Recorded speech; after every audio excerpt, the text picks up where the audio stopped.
What is up, everybody? Welcome back to the first edition after our long hiatus of the Opening Tee podcast. And if this is your first time joining me on the Opening Tee podcast, first off, thank you very much for giving me a quick listen. I will tell you, I'm from Rhode Island, which, in the Northeast, that's where we're from. That's where Rhode Island is located. Some people get it confused with Long Island still, believe it or not. I live in Florida now, and when I tell people I'm from Rhode Island, they're like, oh, New York. No, not New York. Rhode Island. We're actually our own state. Anyways, I tend to talk a little fast, so if you put this on 1.25x or 1.5x, I could sound like I'm really talking fast. But if you can deal with that, I appreciate it. So thank you for coming back. If this is your first time joining, what it is basically a quick review of last week. I try and highlight some of the most important statistics that we have available to us and see if we can find some stats, some trends going into the week ahead. And then after I do that, which is about 15 minutes maybe of review, maybe 10 minutes, I go into this week, who the field's going to be, what my salary prices guesses are going to be, what the golf course is like, what the field is like, and so on. So maybe all about 25 minutes some weeks, especially when we have a few more sponsors exemptions to talk about and whatnot. So maybe about 25 minutes at the most. So let's start right off, and as I do in this podcast, I start off with my foursome of facts for the week. What I do is I try and take all of the things that happened in golf or around the world that may be impactful to us the following week. And the first one that I'm going to come up with, because I really don't want to talk about Daniel Berger first. I'm going to talk about Daniel Berger at the end of these four facts because I just can't do it. If you're new to me or to the podcast or to any of my content, I'm just not a Daniel Berger fan, as I'm not a Brooks Koepka fan. Again, I'm not a fan of them as a golfer. As a person, it's a totally different story. Although I will tell you that I had to... When Berger first came on the scene, sorry about that little hiccup there, I had to restart my thought. When Berger first came on the scene a couple of years ago, he qualified for that WGC Bridgestone Classic. Ended up hitting one drive and then withdrew, just pocketing the $60,000 last place or whatever it is. And, he had just come off of a tournament win, so it's not like he needed the $60,000. And if he didn't end up collecting that money, then it ends up going to charity. So he got pretty hammered for it, including by myself. Ended up coming around and turning in and delivering that money in terms of a charity. Sorry, not delivering it, donating that money. So I guess he made whole on it. However, I guess I've never really been able to find a reason to like him after that, other than the fact that he bought a house in Rhode Island and belongs to a club in Rhode Island that I actually like very much. Other than that, that's the only thing I like about him. So we're not going to talk about him anymore. Other than that, I do give him credit. He's stuck in there. However, even to get his win, he still had to throw in that little gamesmanship, that little Bush League Berger that I don't like about him. The fact that he had to putt out first before Morikawa putted on that last playoff hole where most guys will just go up and mark their ball, let the other guy putt out, and then they finish putt out. But in this situation, it's Bush League Berger coming back to play, and you know what? It worked. So I can't really hate on him for it. All right, so that's my first foursome fact of the week. Is Berger really a good golfer, or was it a good course fit with a good hot putter? Well, after his breadth of work, it seems like Daniel Berger actually might be a pretty good golfer now. As much as I don't want to admit that, this does seem like a good course fit. Can he compete with the best of them on the biggest and best courses? Time will tell, but certainly on these short par 70 courses, like what we saw at TPC Southwinds for the FedEx St. Jude, where he's won twice, Berger certainly is in play. Okay, let's move on from him. Xander Schauffele coughs up another tournament. I remember I was sitting a couple of months ago watching the Tournament of Champions, and I said to myself, Xander Schauffele is going to win this tournament. There's no way he's going to cough it up. He did. And then, so here we go. We're on 14 or 15. He throws the ball up into the water, which I cannot believe. And I turned to my wife and I said, okay, here comes the double bogey, and that is the story of Xander Schauffele. That is his tournament. Well, not to be. He ended up making the putt, but then makes a terrible decision on 17 after parring 16. I'm sorry, after birdieing 16. He needs 2 of 3 to win the tournament. Goes on to 17, hits his iron shot, I'd say maybe 25 feet away, somewhere in that range. Ends up throwing it 5 feet by. Instead of just moseying it on up there and giving himself a quality iron shot on 18 to win the tournament, He decides to pound it, go for it on 17, and ends up 3-jacking. Now has to come to the 18th hole, which is a very difficult hole, and has to make birdie, and doesn't. That's what happens when you push too early, when you're pushing for things, or pushing where you shouldn't, especially on a 25-foot putt on 17. It's a downhill breaker. It slides on by. He should have just two-putted and given himself a chance to get into the playoff. He didn't. So Xander Schauffele coughs up another tournament. Disappointing, but here's where we stand. Okay, moving on to my third one, Collin Morikawa. No doubt about it that this guy's iron game is, if not the best in the world, one of the best in the world. Now we have a good breadth of tournaments to take a look at, to observe, and he is in the top 5 in approaches, if not leading on strokes gained approaches almost every single week. However, we saw, especially down the stretch, that his short game is not all-star caliber, I'll call it. It's not superstardom caliber. Sure, it's not Jordan Spieth is, but not many are Jordan Spieth. But Morikawa is far from it. You can tell that he's definitely lacking confidence in the area. And here I am talking about who I think is one of the top 10 best golfers in the world. I just don't think he has a top 10 short game. In fact, he may not even have a top 75 short game. And if he wants to become the best golfer in the world, which I think is definitely possible at some point in his career, he will need to clear that up. If he wants to win a major, he'll need to clear that up. Both things that I think he'll do. His swing is one of the best swings I have seen in a very, very long time. Reminds me of a young Sergio Garcia when he first came out. Just very fluid, very consistent. Can't have much go wrong in it. Okay, so now that I gave my Morikawa spiel, we might as well turn on to Jordan Spieth. So is Jordan Spieth back? Had a lot of questions this week, had a lot of commentary this week. Of course, this was Spieth week. This is his best course history out of anybody's, and another top 11 here finish. So, what did we see over the first 3 days? What can we take away from it? Number one, his swing looks much more confident. However, his mental game is not quite ready to win a golf tournament yet. I would actually go out on a limb and say his swing looks world better than it did before the hiatus. So, check on that mark. But you could tell that he still wants to win so badly that he starts pressing in areas. He starts making mistakes that he never would have made prior to this downturn in his career. So is Jordan Spieth back? Well, I would say he made tremendous strides over the last 3 months. I am definitely willing and able to roster him with confidence in certain situations. However, this week coming up may not be one of them, as if he sprays the ball at all, which he did a couple of times off the tee this week, even though his driving accuracy was much better, he'll be in the penalty area rather than in the trees, which he can get out of at Colonial.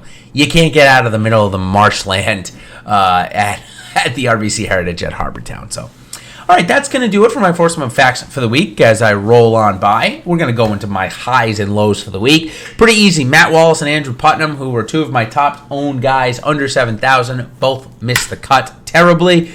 My next low for the week was actually Rory McIlroy. I decided to play him in a big spot over Justin Thomas, and it cost me. The other one that cost me, I would say pretty big, was Tony Finau over Gary Woodland. That's a 20-point differential, and while I had a positive week, it was I put in roughly about 4,500 this week, and I had a profit of roughly 1,500. So still, all in all, a 30% increase, a 30% return on my investment, but had some few things wrong, had some few things right. Fading Webb Simpson and John Rahm, which I vehemently expressed throughout the week, ended up being a really good call. All right, now we'll move on to one of my favorite sections on the pod before we go into our stat review and then turn our attention over to this week, or the upcoming week, I should say. We're going to go into the Not Your Average Cut Sweat segment. So this is not your average because we're going to go both positive and negative. We're going to start off with a positive, even though it turns into a negative at the end. My boy Denny McCarthy needed to birdie 3 out of the last 4 on the front side to make the cut. Obviously, he sat at +1. He ends up birdieing his 15th hole, parring his 16th hole, birdies 17 to get back to -1, the 8th hole, and he stands on 9, staring at a 38-footer to make the cut and drains it. Let me tell you, he was on one of my important teams on FanDuel that ended up being top 20 by the end of the week. Was top 5 heading into the weekend. So as you could tell, I was so excited when he made the cut. I was screaming with joy. I thought it had possibly given me a chance to win the 100K. However, he ended up only putting up 15 points in 2 rounds over the weekend. 4 birdies, a bunch of bogeys, a couple of doubles. It just wasn't what I was hoping for out of Denny McCarthy. So although it was a good cut sweat, it didn't end up panning out too much. The one that did pan out was Patrick Reed, man. Patrick Reed had such an up and down second round, starting with an eagle to get to -4. Then played the next 10 holes at 5 over. Went all the way back to +1 before needing to birdie 3 out of the last 6 to get in. He comes to the 12th hole, par 3, staring at a 24-footer, and he drained it to get back to even. I'm like, oh, maybe this is going to be it. This is going to be the start.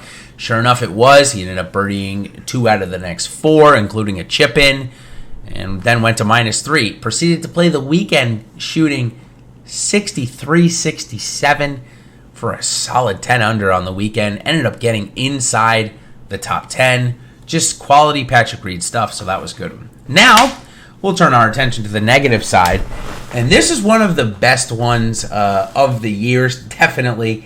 It is Ben Raz's boy, Bill Haas. And poor Bill Haas, in the second round, lost 8 strokes putting. That's right, 8 in 1 round. Let's find out how he did it. Let's just go over it quickly.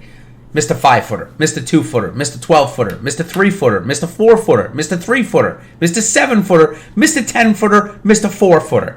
Now, if that's any indication of how to lose 8 strokes putting, then that fits the mold right there. Terrible.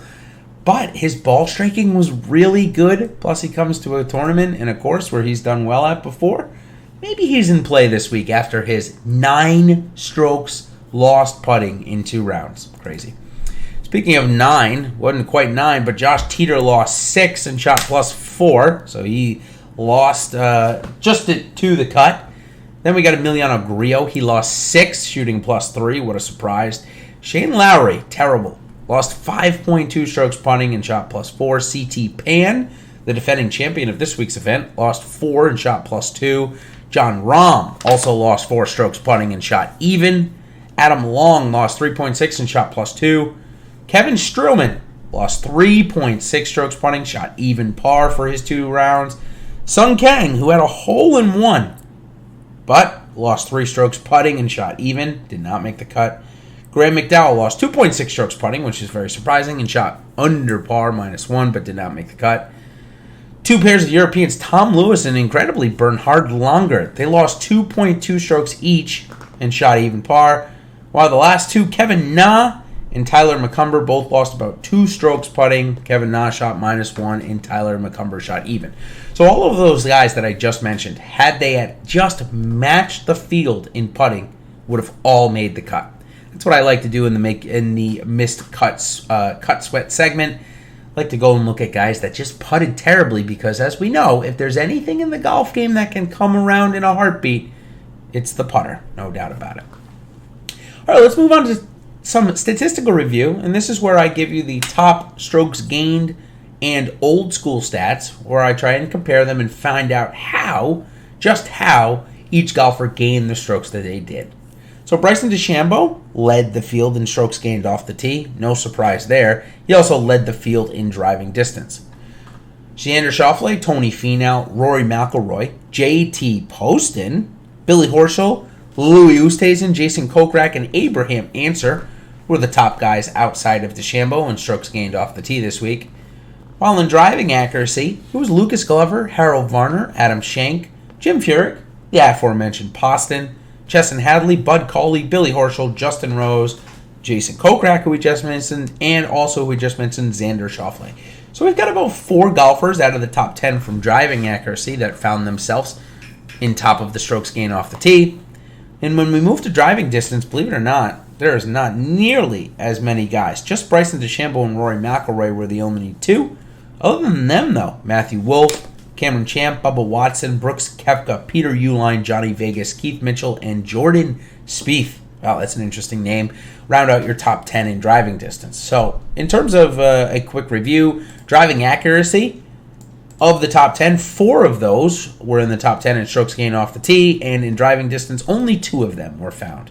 So as you can tell, as we highlighted throughout the week, driving distance was just not going to matter nearly as much in terms of how to win here and in terms of strokes gained off the tee as it normally does, although Bryson DeChambeau still did lead, so there's definitely some correlation there.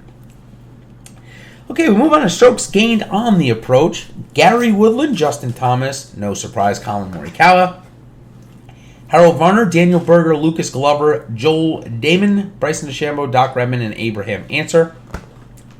Round out the golfers in the top 10 of strokes gained on the approach. And let's match that up and see how many we can find that also hit a ton of greens. So this is from top to bottom. Xander Schauffele led the field in greens in regulation and was not found in the top 10 in approach. Neither was Harold Varner, but Bryson DeChambeau was, as was Daniel Berger. Corey Connors was not. Justin Rose was not. Jason Kokrak was not. Jim Furyk was not. Cam Champ was not. Lucas Glover was, and Kevin Kisner was not. So a pretty decent correlation. About 5 of the top 10 greens in regulation were also found in the top of strokes gained on the approach. All right, last 2. Here we got strokes gained putting. No surprise, Jordan Spieth knocked in at least 4 over 30 feet, which is going to vault him up to the top of strokes gained putting. Had that 1 4-putt. So imagine if he didn't have that 4-putt, which probably lost him 2 strokes total. He would have had a hell of a week. Rishi Waransky, Patrick Reed, Rory Sabatini, Matt Fitzpatrick, Justin Rose, Jason Kokrak again, Danny Berger, Bubba Watson, and Cab Bello, Rafael Cabrera Bello round out the top 10 in strokes gained putting. And in terms of putts per GIR, to try and match that up, we've got Patty Reed showing up, Jordan Spieth showing up, and Daniel Berger showing up. So about 3 of the top 10 there. So the most correlation this week in all of them was greens in regulation to strokes gained on the approach, with no surprise there. Okay, last thing on the stats that I want to bring up, as I always do, is the top birdie review. All of these golfers had 20 or more birdies on the week. Justin Rose, Danny Berger, Colin Morikawa, Jordan Spieth, Jason Kokrak, Lucas Glover, Xander Schauffele, Patrick Reed, Patrick Rogers, Joel Damon, Peter Uihlein, and last but not least, Bubba Watson. So hopefully you have enjoyed. If you weren't lucky enough to win the $1 million, which I'm sure I probably would have found out by now if you did, you're going to have another chance this week at the RBC Heritage. The RBC Heritage, been a mainstay on tour, but it's normally played the week after the Masters. It's just a straight shot up 95 from the Augusta area to Harbor Town here, just outside of Hilton Head.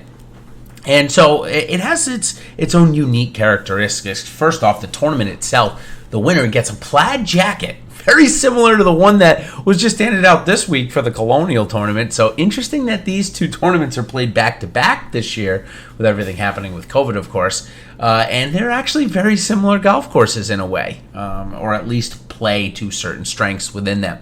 So let's learn a little bit about Harbor Town golf links. It has 4 par 3s. Played at 200, 195, 182, and 174, most of the time at least. 11 par 4s, 410, 469, 419, 473. The drivable 9th hole, 332 yards, 451, 436, 430, 373, 434, 472. So got that one drivable one, but then a lot in that 410 to 470 range. In fact, almost all of them fitting in that category. So you got to be good with those short to mid irons, which we'll get to at the end of this, of course. And then 3 par 5s, 502, 549, and 588. Those 3 holes alone account for 42% of the DraftKings points scored. So definitely you want your golfers birdieing those. In fact, you need them to birdie those to have a good week. Par 71, it measures 7,100 yards from the holes that I just told you about. So par 71, obviously 3 par 5s and 4 par 3s. That's how we get to there. We've got a couple of other numbers here. Driving accuracy, 21st hardest to hit last year at just over 60%. Driving distance, there's just not many places to bomb in here. All of the outskirts of the fairways and such are littered with native area and water, so there's just not a lot of places you can try and go over the trees, and if you end up left, you're fine, like it was this week at Colonial. So it's even harder. In fact, it ranked only third behind the courses out in Pebble Beach, Spyglass Hill and Pebble Beach, in terms of average drive hit here off the tee. It's just a club down course. It's just put it in the fairway and give yourself a shot at the approaches. In terms of the approaches, it's the 6th hardest greens to hit on tour at only 58%, or just shy of 58%. However, once you're on the greens, they are the easiest greens to putt on tour. At least they were last year. In terms of a one-putt percentage, they were 49th out of 49. And in terms of overall putting, 48th out of 49 courses. So very interesting there. Goes to the short greens and maybe just not that much undulation going on. So always in great shape as well. So very interesting to note there. Let's learn a little bit about the field here. First off, the whole how you get into these golf tournaments has changed a little bit because of everything that happened. But for this field, let's learn a little bit about it. Former winners of the event are getting in. Glenn Day is one of those guys. Wes Bryan also getting in on the name of that. Jim Furyk, Brandon Grace, Bernhard Langer, Davis Love III, and C.T. Pan are getting in through that category. The next one, winner of the U.S. Open or PGA Championship, playing in at least 15 events last year. Ernie Els gets that category, I guess. Winner of the U.S. Open, starting with 2005. Plenty of guys that you already know there. Basically, what I'm going to do in this field one is I'm just going to tell you the guys that you may not know how they got in.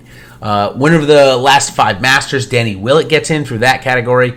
Winner of the last Open Championship last 5 years, it's ZJ and Shane Lowry, of course. Jason Duffner still hanging on to that Arnold Palmer Invitational win 3 years ago. He will be hopefully getting himself a better status after that, but he's falling down the rankings. Last named to the Ryder Cup team, Alex Noren gets in this field because of that. Then it's the top 50 in the world rankings. Then we got some sponsorships, some sponsor exemptions, some really interesting ones this week, starting with Andy Ogletree again, who we saw miss the cut this previous week. Then we got a couple of more here, sponsors exemptions. Spencer Rouslin, I believe I'm pronouncing that correctly. If I'm not, Spencer, if you happen to listen to this, I apologize. He's just one guy that is getting in this week. A couple of more from the Korn Ferry Tour Finals last year, Michael Gillick and David Hearn. Some otherwise members that are not exempt, Stuart Sink and Bill Haas. And then some unrestricted ones, that guys that did not get in through any other realm. Kevin Chappell, Matthew Neesmith, and Charles Schwartzel all getting in, and Spencer Ralston, as I already mentioned. Career money exemptions are getting a couple of players in the field this week. KJ Choi, Luke Donald, and Bo Van Pelt, along with Vijay Singh. Vijay Singh is getting using one of those starts as a life member to give it a go this week. So at least we see him printed in the field as of right now. Then that ends up just lastly, of course, we're going through quickly the top 50 in the world, career money exemptions, life members we just covered. Top 125, last year's FedEx. Top 125 non-member. Top 125 medical. Then current tournament winners. And then 5 other golfers that were not otherwise eligible. Interesting one here. Tom Hoagie, Harris English, Mark Hubbard, Harry Higgs, and Maverick McNeely are getting in on that one. So, very well diverse field. Of course, with our change in content, I'll go over a couple of the sponsor exemptions in this field, in this part of the podcast, instead of in the podcast that came tomorrow or the next day. So just wanted to make it clear about that. So, all right, so let's move into the important statistics for the week before we go into my salary guesses above 10,000. Okay, We're going to start with strokes gained on the approach. If you read my first cut article this week, which of course it's free on the Awesemo website, which I'd implore you all to do, you'll see how just important strokes gained on the approach is. And in fact, the winners here the last 5 years, 2 out of the 5 have actually lost strokes off the tee for the week, yet still won the golf tournament. The other 3 didn't gain more than 4 strokes total off the tee the entire week. Just not a lot of places to do that on this course. You need to put the ball in the fairway, and when you do, you're likely to have a bunch of approaches. In fact, at least a minimum of 10 from 150 to 175 yards for the tournament. So certainly a stat we want to keep an eye on this week. And before we wrap up here with the first Opening Tee podcast, back after the hiatus as we've gotten our content back for it, we're going to go with the 10K salary guesses, which is just a little fun to end the podcast with. At least I enjoy it. Okay, so I know Rory McIlroy had quite a terrible Sunday. I mean, probably one of his worst Sundays in quite some time. I still think that DraftKings isn't going to look too far into that. I suspect that even though he shot 41 on the front 9, which has got to be one of his worst scores in quite some time, comes in at 11.6. Justin Thomas in at 11,200. John Rahm, even though he missed the cut at 10.8. Xander Schauffele right there again. 10,400 this week, though. Got him above Bryson DeChambeau, who came in the lowest owned at 10,000 out of the top group last week. I suspect that even with a decent week that he had, I don't think that they're going to price him up even higher. I suspect they'll keep him right at 10,000, which is a pretty good price. So I am guessing they're going to go back to 5 this week. And I've got Colin Morikawa getting a big price bump from 9,100 to 9,700. Thought I'd bring that up. And we had a 20% owned Jordan Spieth at 8,000. So I suspect that number at 8,000 will climb higher now. I suspect we'll get him at 84 to 8,600. And likely, because he didn't win, most people will be off of him again and will get the sub 10% owned. We'll see. I could be wrong. But as the week marches on, of course, I will have that information in the Against the Grain pod that comes out on Wednesday mornings. But thanks for coming back to the first Opening Tee pod since the break. Of course, if you want more information, I've got a podcast, or you like the information this way in podcast form, I've got one coming out, the Fit and Form podcast, which goes over who I think are great course fits, looks at recent form from around the world, and of course, a little bit of course history. That's coming out on Tuesday, so depending on when you're listening to this, that'll be out on Tuesday, Against the Grain on Wednesday, and then, of course, my live Before Lock show with Ben Raza on Wednesday nights. So, everybody, until then, thank you all for joining, and we will see you on the other side. Cheers.